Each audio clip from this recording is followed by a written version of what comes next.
stop smoking, stop drinking, stop partying, and stop being lustful. Just try it because once you do, you're going to realize something nobody warns you about.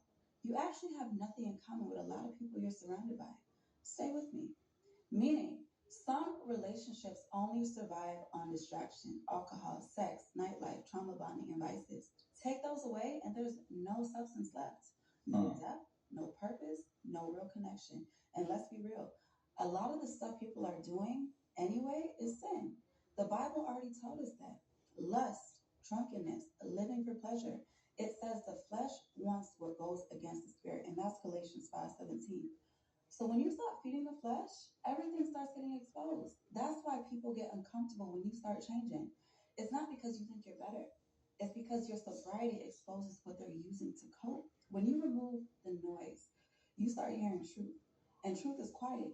You start realizing that you don't laugh at the same things anymore. You don't crave the same environments anymore. You don't want conversations that go nowhere anymore. Not because you're boring, but because you're awake. The Bible says, come out from among them and be separate. And that's in 2 Corinthians 6:17. Meaning growth requires separation. Some people were never meant to grow with you. They were only meant to distract you until you got serious.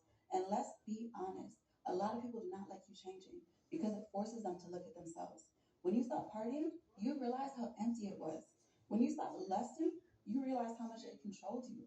When you stop numbing yourself, you realize how much pain you were avoiding.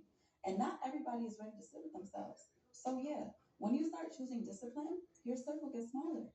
But it gets real. Because peace costs you people, clarity costs you company, and obedience costs you access. But what you gain is your mind back, your purpose back, your authority back. And that's the fair trade. Sit with. You got